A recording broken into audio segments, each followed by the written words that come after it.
Books to Huda, welcome to today's video, my pen collection. Dun, dun, dun. So today I want to, over here now, hello, I will be showing swatches of my pens.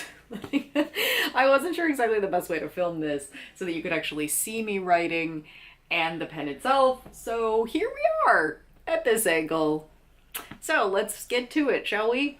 This thing here is my, well, I originally bought it at Marshall's for 20 bucks. I bought it for makeup.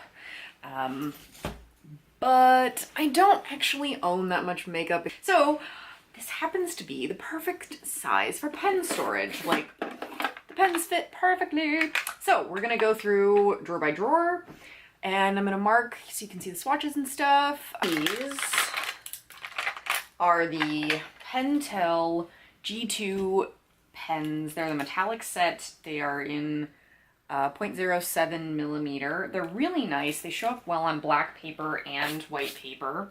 So this is silver.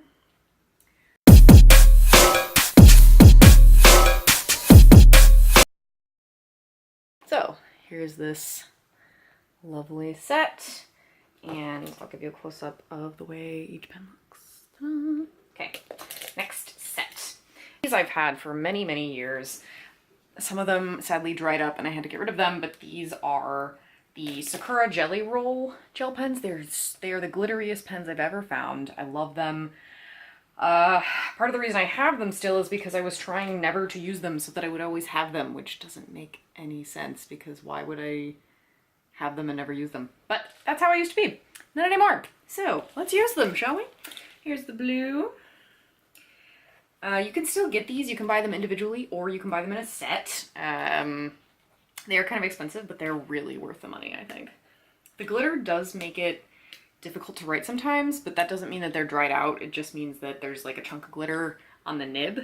So they're very glittery. Let's see if I can give you a close-up with if you can see the glitter there. Can you see the reflecting? Yeah! There you have those. Okay, for the Paper Mate Flares, these are medium tip. I think I may have bought this as a set. Some of these maybe I bought individually, I'm not sure. But they're really nice. They have felt tip. And if anybody out there watched Ghostwriter, other than my friend Zach, these are the pens that they use. So I always wanted these as a kid. There they are. They write nicely. Okay, so putting these back in here. Back in the drawer. And I think I want to keep these in there too. These I got from Muji when my fiance and I were in Japan last year. I might, yeah, some of these still have a protective tip on there, but they're gel pens. But they have a nice array of colors and they clip on to stuff, like so, which is very convenient. So if you're a person who constantly breaks pen tips or pens by doing this, because if you are, how do you live with yourself? Just kidding. Maybe these are the pens for you to help you get out of that habit.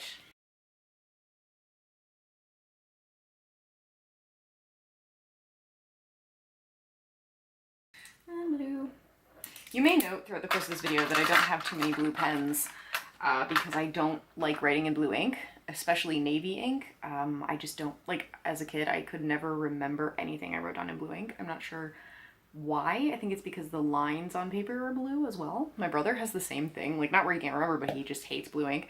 So it must just be genetic. Next, in this drawer, I have my washi tape, which is a very small collection. Some Japanese erasers. They always fall over. And my Sharpie pens of varying natures. I have a black one somewhere, but I can't find it. These are the Sharpie calligraphy pens. They're okay. They're not great. So that's what those look like, quickly. These are like my current favorite of the moment pens. They are my Sharpie pens. I had more of them and I don't know what happened, but these are really nice. They have great felt tips, pretty sturdy pens, good color variation. I want to get a larger set. Two of a black, which is kind of a gray black, which I like because it's different from my Staedtler pens. So there's a black. There they are. Next drawer, I have my Zebra mild liners, which were in my highlighter video, so if you want to check that out, either it will be up after this video or not if I have to shoot it again, because I'm not sure. These I haven't used much, but I got them at Meijer, and one of them had dried out, so I had to throw it away, sadly. But they are permanent markers with really fine tips.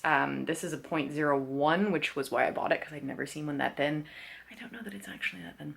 0.03, 0.05. I think I had to get rid of the 0.04, which isn't bad, because it's not that thin, really. So, kind of disappointed in those, except for the fact that they're permanent marker. So, in this I have a couple sets of Staedtler Triplus Fineliners, which I will save to the end. I have a couple sets of those. These are pens that are kind of like ones that I grew up with. They're Bic round stick grips, and I really like these things because I had these as a kid. They were some of my favorite pens.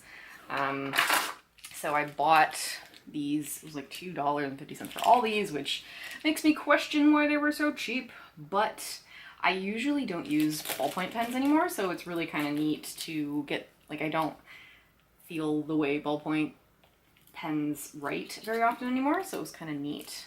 The blacks are really very black. And in here I have my one Le Pen, which is in burgundy, which is a very nice color. I want to buy many Le Pens. They write so well, so pretty. 0.4 millimeter, which is also erasable, which I also bought when I was in Japan. Now I will illustrate how it works. They kind of erase with friction. So here's the ink, and you know, does not work on regular pen ink. Moving on, I have some Staedtler ballpoint pens as well, or Staedtler. Medium tip, which is, I really like as fine a point as I can get on a pen. So they're not my favorites for writing with, but for drawing they're cool. The black is kind of a gray color. I do like that they're triangular in shape, if you can see that. So there is that range there. Some days I'm happy I keep all the original packaging, and some days it's really frustrating. I don't really want to swatch all of these because there's so many of them, so I don't think I will. Here are my Triplus Staedtler Fineliners. There are 36 of them. There's an even bigger pack. I think there's like a 60 pack. I don't have that, obviously, but I've kept these in the box because it's a nice way to seal the colors, and the caps are usually pretty close to the colors, although the colors can be a little darker. But that's good, because if a pen was actually this light, you'd never see it, you know? But these are really popular for bullet journaling and coloring, and there's a reason for that, because they're wonderful. These have been my favorite pens for a really long time, and I love them. I also have this kind of muted natural set, which comes in a pack of 6. Probably bought these at Target for around $8 or $9. These are the sets that have a little stand like that, which is cool. Although I usually never use them like that because I forgot about it, honestly. And I have a set of 4 black ones that does the same thing. The blacks, these are my ultimate favorite black pens. Going on record. If I could only have one pen for the rest of my life, it would be this. I'll stand by that because I never get sick of them. They're the thinnest, consistent writing pen I've ever found, and they last forever, and they're so nice, and I love them. So, yeah, favorite pen of all time, right here. High praise coming from me. I'm gonna call that an end to the pen collection right now. I will update with the rest of my pens once my calligraphy pens have come in, and that one I probably will film at my desk so you can see how I store my pens if you care. Okay, thank you very much for watching, and I'll see you again soon. Book Studio.